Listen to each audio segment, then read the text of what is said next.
Salam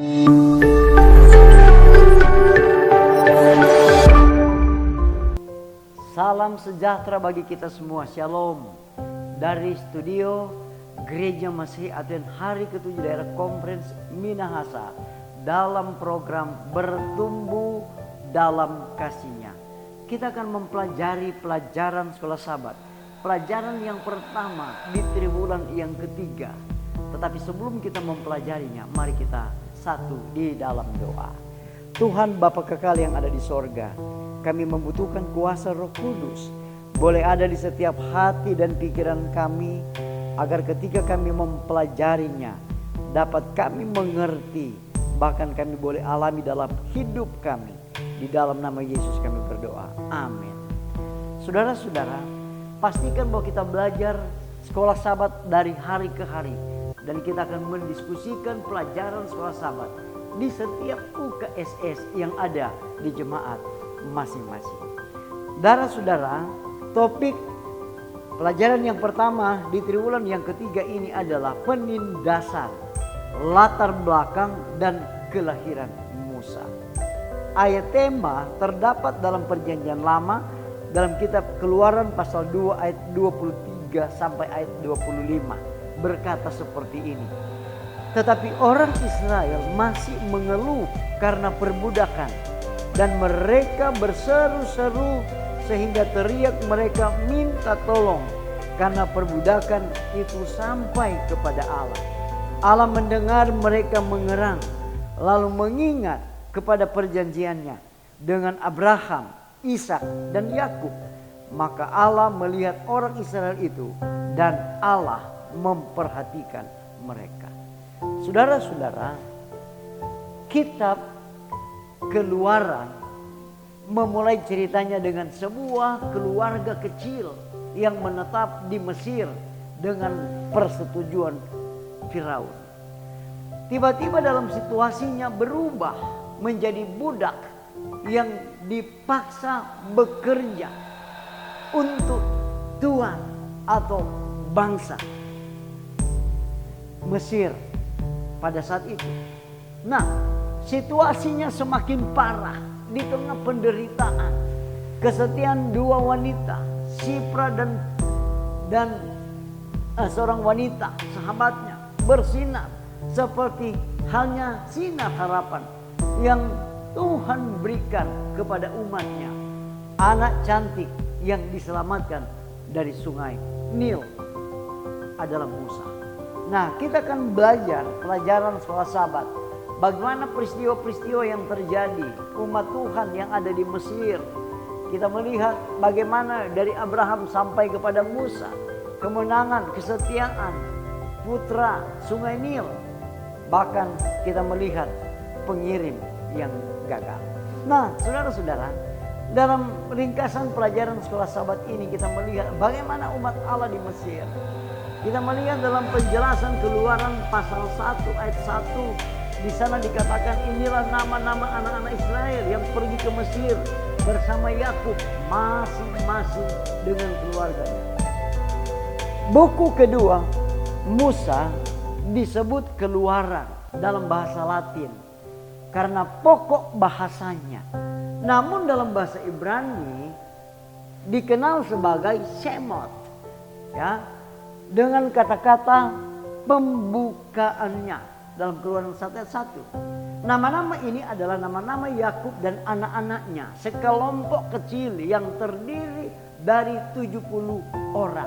Kita bisa lihat dalam Kejadian pasal 46 ayat 26 sampai 27. Keluaran pasal 1 ayat yang kelima. Nah, seiring berjalannya waktu, kalau kita melihat mereka tumbuh menjadi suatu bangsa dengan pasukan yang terdiri dari sekitar 600.000 prajurit.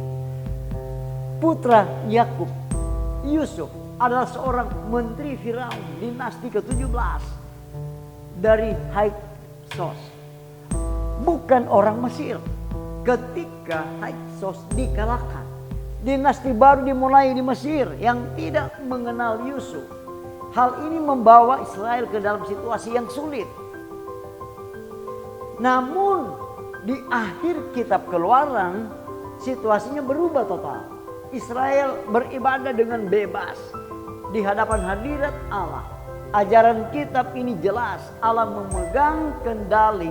Dia akan menyelamatkan kita bahkan jika keadaan membuatnya tampak mustahil. Saudara-saudara, kalau kita melihat Allah telah berjanji memberikan Abraham tanah Kanaan, tetapi memperingatkannya tentang penuaian 400 tahun dalam menggenapi rencana ini. Musa dan Paulus menambahkan 30 tahun pada periode ini, membawanya kembali ke panggilan di Haran. Dan bagaimana Yakub tiba di Mesir dengan cara yang benar-benar ajaib. Meskipun ada upaya pembunuhan saudaranya untuk membunuh Yusuf, ia tetap menjadi Perdana Menteri Mesir. Berkat jabatannya, ia mampu membawa seluruh keluarganya. Saudara-saudara, kapan semua ini terjadi? Kita tidak tahu tanggal pastinya. Tetapi kita cukup tahu untuk memasukkannya ke dalam sejarah yang diketahui atau yang juga memiliki tanggal tidak pasti. Saudara-saudara, kalau kita melihat dalam pelajaran ini dikatakan dalam 1 Raja-Raja 6 ayat yang ke-1 mengatakan bahwa peristiwa keluaran terjadi 480 tahun sebelum tahun kedua pemerintahan Salomo. Jika tanggal ini mereka tinggal di tempat itu, maka kita melihat bahwa ini adalah akurat dan inklusif. Maka kita sampai pada tahun 1445 SM.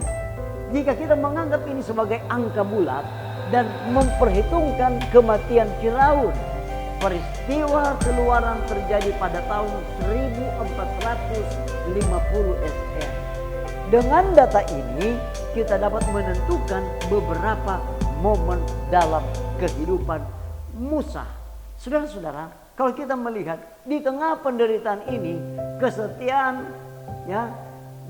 para bidan Sifra dan Pua dikatakan bahwa tampak menonjol. Kita bisa lihat dalam Keluaran pasal 1 ayat 15 sampai 19. Musa tidak menyebutkan nama Firaun, tetapi menyebutkan nama mereka.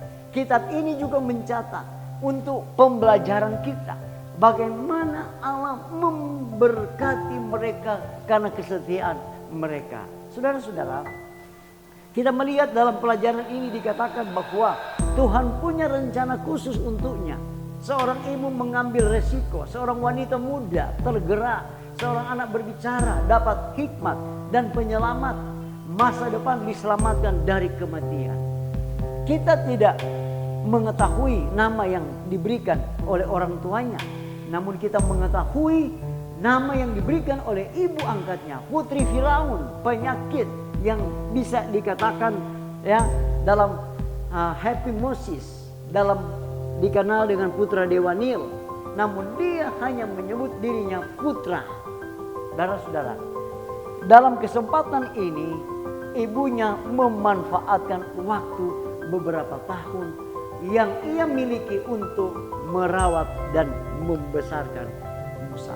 Seorang penulis rohani mengatakan bahwa sebagai penutup dikatakan Tuhan telah mendengar doa-doa sang ibu.